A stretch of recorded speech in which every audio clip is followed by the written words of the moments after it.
ان کی حالت تو یہ تھی کہ بڑی بڑی آزمائشیں ان پر ڈالی گئیں اور بڑی بڑے مجاہدے ان پر توڑے گئے ہیں، یہاں کہ نمرود نے اپنی آگ کے اندر ان کو ڈال دیا، اس ہولناک آگ کے اندر بھی انہوں نے توحید کا دامن چھوڑا نہیں ہے۔ یہاں تک کہ روایات میں آتا ہے کہ عین اسی وقت میں جبرائیل امین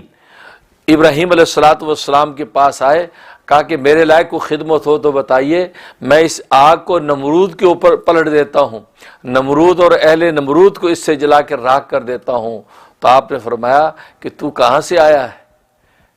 کہا میں آپ کے رب کی طرف سے آیا ہوں، کیا میرا رب میری حالت سے واقف ہے؟ ہاں بالکل واقف ہے۔ تو بس وہ میرا رب میرا دوست ہے، وہ دوست خود ہی میری مصیبت کو پہنچے گا،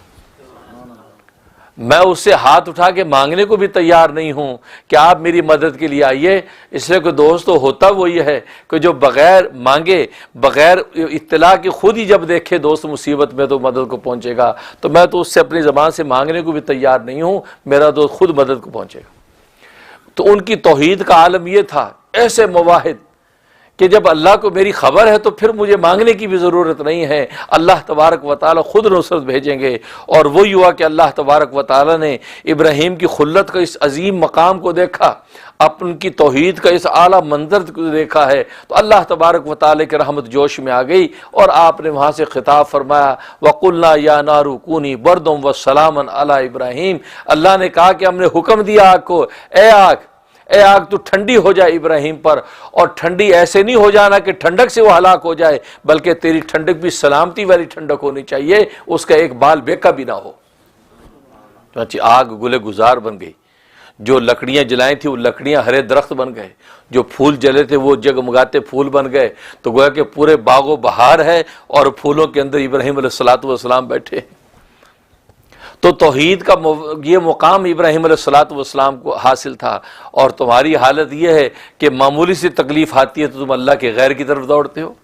جلدی سے کہتے ہو کہ نہیں یہ ہماری تجارت کا بت ہے، اس کے سامنے بھینٹ چڑھائیں گے تو ہماری تجارت اچھی ہوگی، یہ ہماری نکاح شادی کا بت ہے، اس کے سامنے بھینٹ چڑھائیں گے تو ہماری نکاح شادی آسان ہوگی، یہ ہماری جنگ و جدال کا بت ہے، لہذا اس کے سامنے بھینٹ چڑھائیں گے تو جنگ میں ہمیں فتح ہو جائے گی، کیونکہ 360 بت وہ مختلف نوعیتوں کے سجا رکھے تھے، ہر کام کے لیے ایک بت مقرر تھا، اور اسی کے سامنے جا کر جو ہے وہ ہاتھ پھیلاتے تھے اور یہ عقیدہ رکھتے تھے کہ اس بت کی خاص شفاعت کی وجہ سے اللہ تبارک و تعالی ہمارے کاموں کو کر دیتے۔